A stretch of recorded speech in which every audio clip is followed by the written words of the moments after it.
ladies and gentlemen, Onyeka Odereri. My name is Nemeka Onyeka Odereri. I just want to use this early morning opportunity to enlighten us on the inherent wealth growing opportunities in the ginger market. It's no longer news that a lot of ginger farmers, especially in the ginger belt of Kaduna South, suffered from nematode fungal infection in their farms. We lost over 4,500 hectares of ginger plantation. And of course, we know Nigeria is actually one of the biggest producers of ginger globally.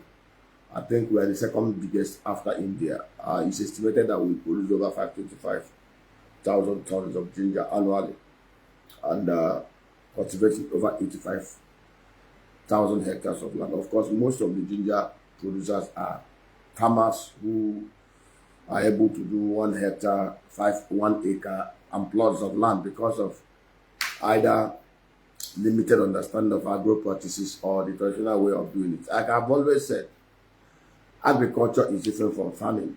Agriculture is entirely different from farming.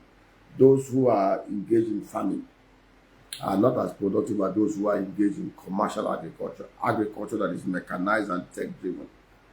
Agriculture that is knowledge driven. And that is why you see countries like Netherlands with arable land mass of 1.2, 1.5 million hectares of land with less than 200,000 agripreneurs doing excess of almost 122 billion euro exports annually.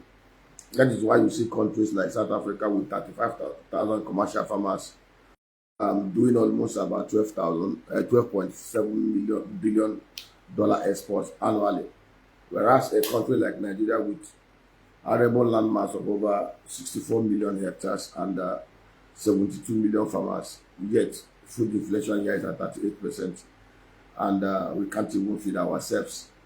So when we talk about agri, we're talking about knowledge driven, the type you see in Netherlands, the type you see in South Africa by the Africans. Of course, they are the Dutch descendants and the ones you see in Israel. So of course, the fungal infection was preventable. Like I said, the crops are even remember that even for those of us who are Christians, and you see in creation, even the plants and the herbs were created before human beings. Human beings were the last of living things that God created. And birds, herbs and the trees also have lives. You know, the way you nurse a doctor nurse a human being, you know, give it care is the way a good agronomist will nurse a plant, a tree, a crop, you know, give it every nutrient, every attention, every care. The input you give determines the output. So let me not digress. I'm not here to give us technical terms. I'm talking about ginger. So there's shortfall of ginger production, and therefore that's why you see the prices hitting the roof. Today, a ton of ginger is going for almost 15 million naira, which is very unusual.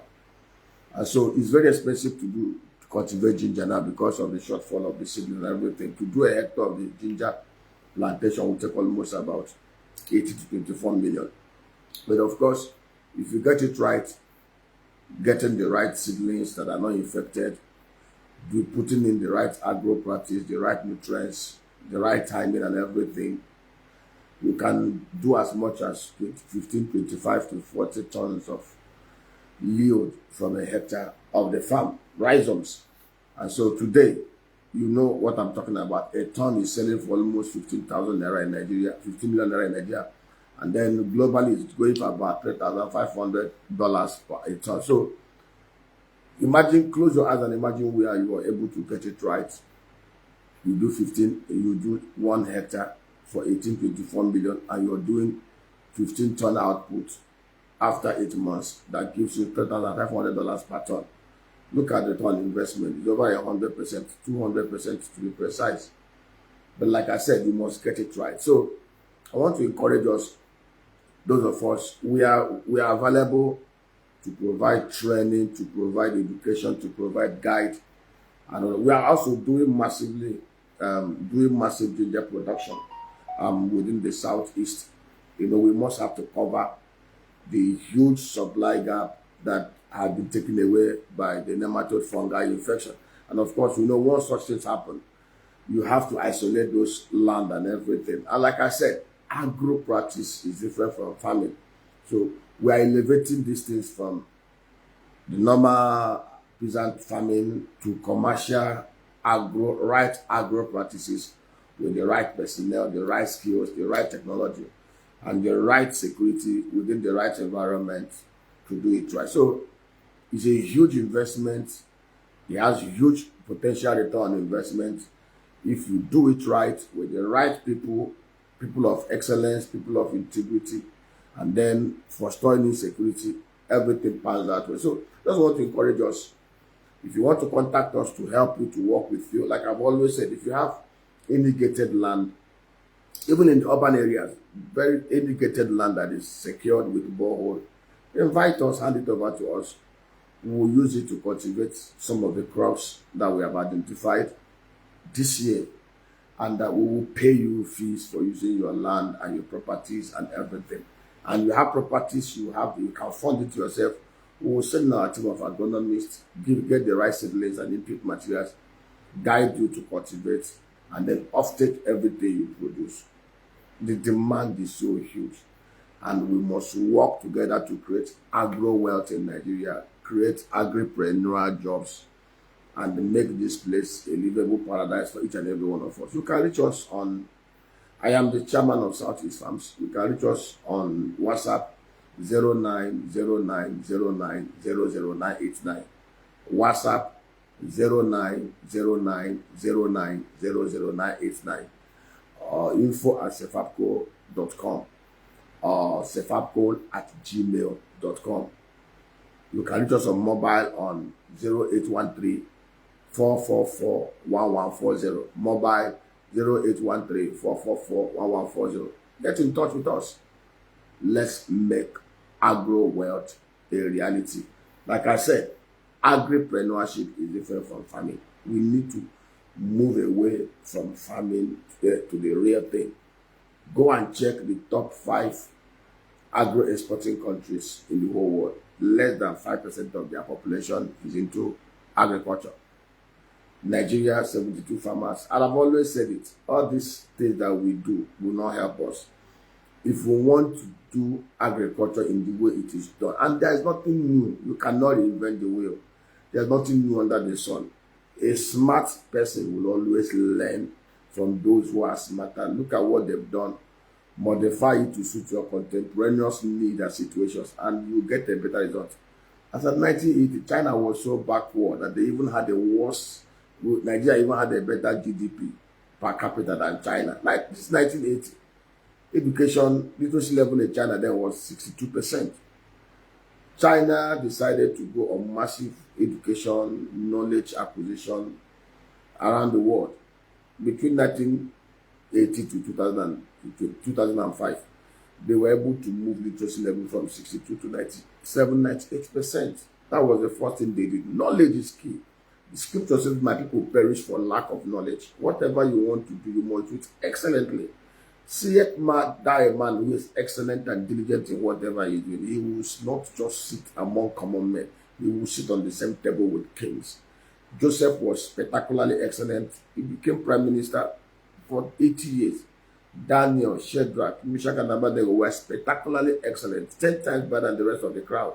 And they were the chief 4 princes of the citadel of Babylon under Nebuchadnezzar, despite the fact that they were captured in war as slaves. So knowledge is very key, and anything you do, you must do it knowledgeably. Like I said, there is no reinventing the wheel. You look at what others have done. China!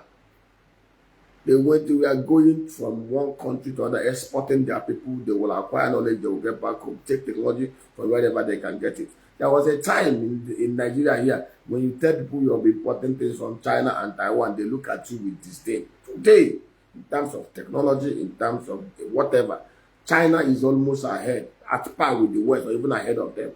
Everybody is not looking up to China. China is not transferring technology. So there's nothing we cannot do.